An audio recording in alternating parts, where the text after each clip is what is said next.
during third period, and I opened a notification under my desk, expecting a meme from Wes. It was a group chat I'd never been added to, and the most recent message said, "El Mao, he's wearing the shirt again." I was wearing a blue shirt. I'd worn it on Monday too because it was clean, and I didn't think anyone noticed what I wore twice in a week. I scrolled up one message, sitting right next to me, and has no idea. That was posted 40 seconds ago. Someone in this chat was in this room. My eyes moved from the phone to the classroom and back to the phone, and my skin prickled because the messages were happening in real time, written by someone close enough to see my shirt and my face and the phone under my desk. I scrolled further, and the chat opened up into something bigger, a full scoreboard with every kid in my grade ranked by number, categories next to each name, most pathetic, easiest to manipulate, biggest try hard. I recognized the names. My thumb scrolled faster because the numbers were climbing, and I hadn't found myself yet, and there was only one direction left to go. I hit the bottom, my name in lowercase, 47 out of 47, with a single word next to it, keeper, not an insult. The kind of word you use for a dog you keep around to make yourself look generous. I looked up from the phone. Wes was in the next seat. He glanced at me and smiled, and his phone was face down on his desk with the screen still lit. I locked the phone and walked to the bathroom when the bell rang with my jaw so tight my teeth ached. I locked the stall.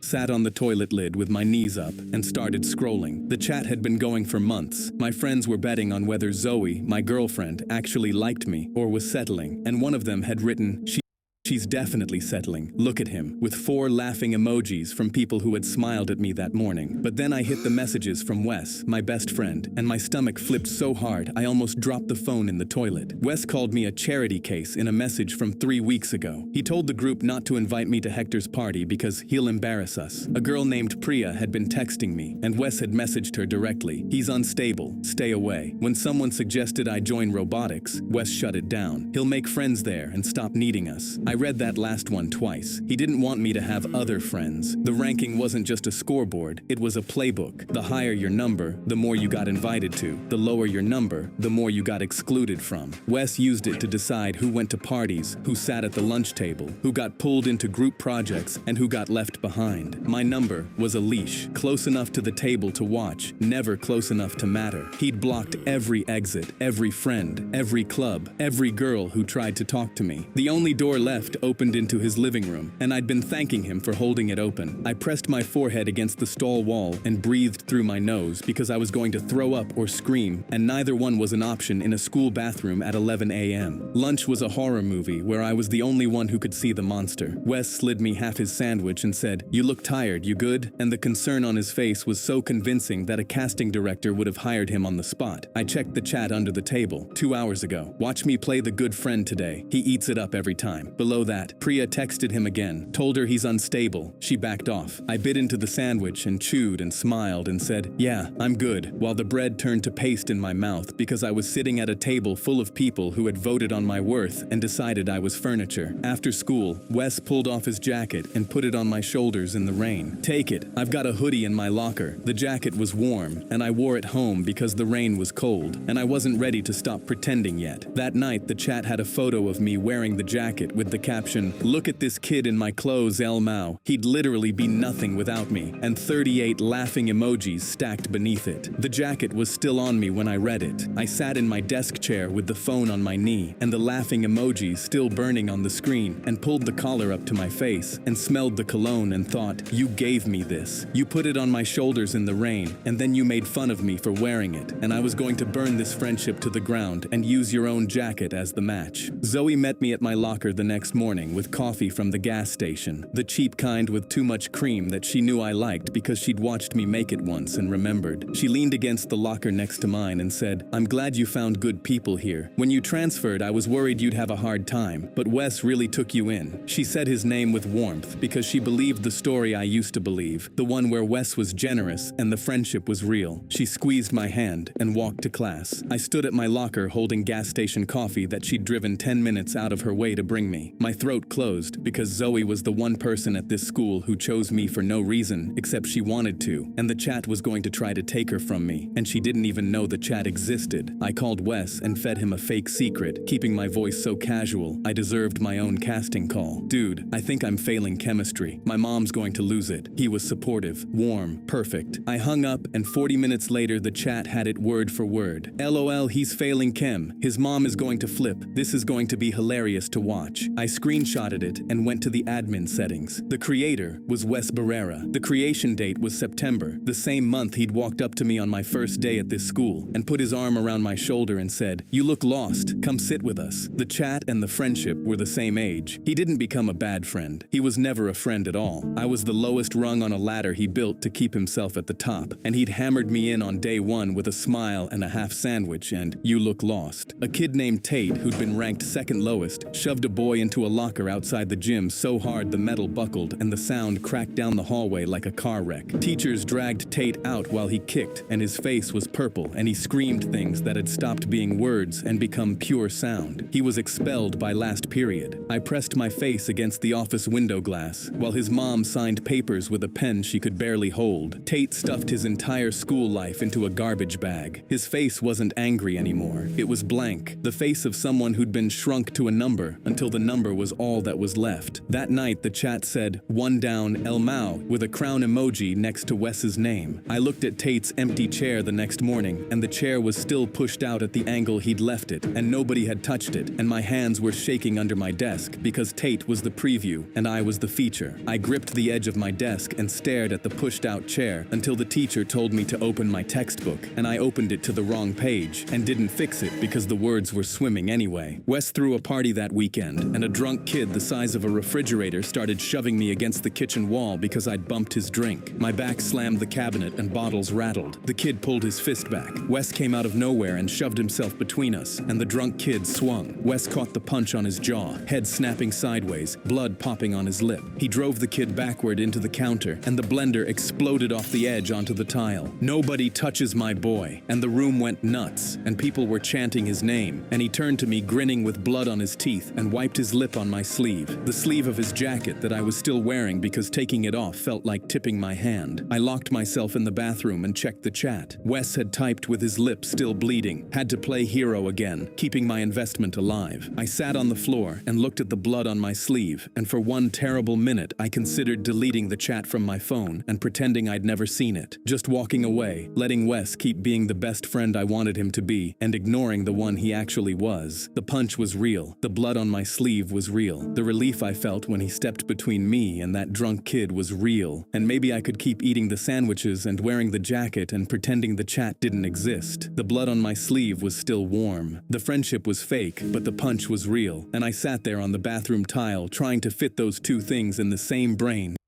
With Google Play Games, you can play unlocked.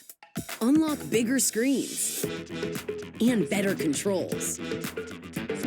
All for the crown.